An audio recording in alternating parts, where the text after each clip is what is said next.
Assalamualaikum warahmatullahi wabarakatuh. Apa kabar anak-anak semua? Jumpa kembali dengan Pak Guru. Dan pada pelajaran kali ini kita akan membahas tentang gaya gesek. Sebelumnya, apakah kalian sudah tahu yang dimaksud dengan gaya gesek? Dan apa keuntungan serta kerugian yang ditimbulkan dengan adanya gaya gesek tersebut? Nah, untuk memahaminya, mari kita simak video ini sampai selesai ya. Gaya gesek adalah gaya yang berarah melawan gerak benda atau arah kecenderungan benda bergerak. Gaya gesek muncul apabila dua buah benda bersentuhan. Benda-benda yang dimaksud di sini tidak harus berbentuk padat, melainkan dapat pula berbentuk cair ataupun gas.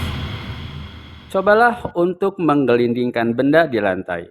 Benda yang jatuh ke lantai dan menggelinding lama-kelamaan akan berhenti. Berhentinya gerakan benda tersebut dikarenakan adanya gaya gesek antara benda dengan lantai. Gesekan yang dihasilkan dapat memperlambat kemudian menghentikan gerak benda tersebut.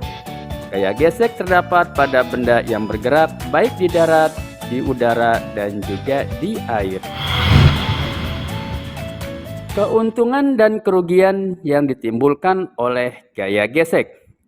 Gaya gesek dapat memberikan keuntungan dan juga kerugian dalam kehidupan sehari-hari loh. Berikut ini beberapa contoh keuntungan yang dapat ditimbulkan oleh adanya gaya gesek. Di antaranya adalah dapat menghentikan kendaraan, dapat menghindari diri dari tergelincir, dan lain-lain. Rem merupakan salah satu alat yang memanfaatkan gaya gesek. Rem memberikan keuntungan dengan menghasilkan gaya gesek yang sangat besar sehingga dapat menghentikan kendaraan yang bergerak hanya dalam beberapa detik. Dapat menghindarkan diri dari tergelincir. Gesekan yang terjadi antara sol sepatu dengan permukaan jalan membuat kita tidak mudah tergelincir. Maka jika sepatu atau sandal yang kita gunakan sudah menipis alurnya, dapat menyebabkan kita tergelincir saat berjalan di tempat yang licin. Namun gaya gesek juga dapat menimbulkan kerugian, misalkan gesekan yang terjadi pada mesin kendaraan. Gesekan pada mesin kendaraan dapat menyebabkan mesin menjadi panas sehingga menyebabkan mesin menjadi aus dan rusak. Oleh karena itu, gesekan ini harus diperkecil dengan memberikan pelumas agar tidak merusak mesin. Gaya gesek dapat diperbesar dan juga dapat diperkecil. Berikut penjelasannya. Jika gaya itu menguntungkan, maka harus diperbesar. Namun jika gaya gesek itu merugikan, maka harus diperkecil bahkan harus dihilangkan. Cara memperkecil gaya gesek. Karena akibat gesekan pada mesin kendaraan dapat merusak mesin, maka gaya gesek pada mesin kendaraan harus diperkecil atau dihilangkan dengan cara memberikan minyak pelumas. Hal ini juga dapat mempercepat jalannya mesin kendaraan. Berikutnya, untuk memperkecil gaya gesek bisa juga dengan menggunakan bentuk yang ramping dan runcing. Misalkan bentuk yang ramping dan runcing membuat pesawat udara mudah bergerak di udara. Bentuk seperti itu juga terdapat pada tubuh ikan loh. Umumnya ikan mempunyai bentuk yang ramping sehingga memudahkan ikan bergerak di dalam air. Dan yang ketiga adalah dengan memperhalus permukaan benda. Semakin halus permukaan benda, maka semakin kecil pula gaya gesek yang ditimbulkan.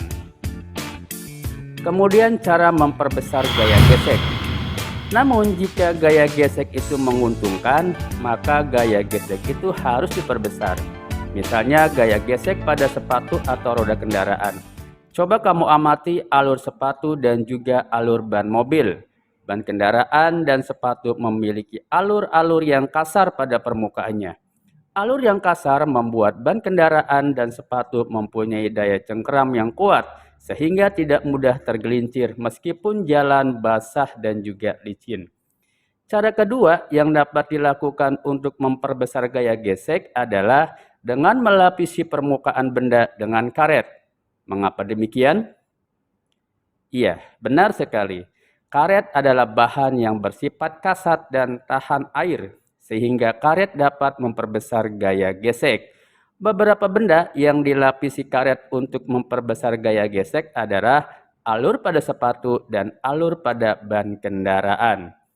Dan cara ketiga untuk memperbesar gaya gesek adalah dengan mengubah bentuk benda menjadi lembaran. Benda yang berbentuk lembaran memiliki gaya gesek terhadap udara lebih besar daripada benda yang berbentuk bulat atau ramping. Untuk membuktikannya, coba kamu ambil 2 lembar kertas berukuran sama. Lalu salah satu lembaran kertas tersebut kamu remas-remas hingga membentuk bulatan seperti bola kecil. Sekarang lembaran kertas yang telah berbentuk bulatan tadi dan lembaran kertas yang masih berupa lembaran kamu jatuhkan secara bersamaan dari ketinggian yang sama. Maka kertas yang berbentuk bulatan tadi akan jatuh lebih cepat dan yang berbentuk lembaran akan lebih lambat. Hal ini karena dipengaruhi oleh permukaan lembaran yang lebar sehingga gaya geseknya terhadap udara lebih besar. Olahraga terjun payung juga memanfaatkan bentuk lembaran untuk memperlambat gerak jatuh. Nah anak-anak, untuk menguji pemahaman kalian pada materi ini, coba jawab pertanyaan berikut ya. Yang pertama, sebutkan cara untuk memperbesar gaya gesek. Yang kedua, mengapa karet dapat memperbesar gaya gesek?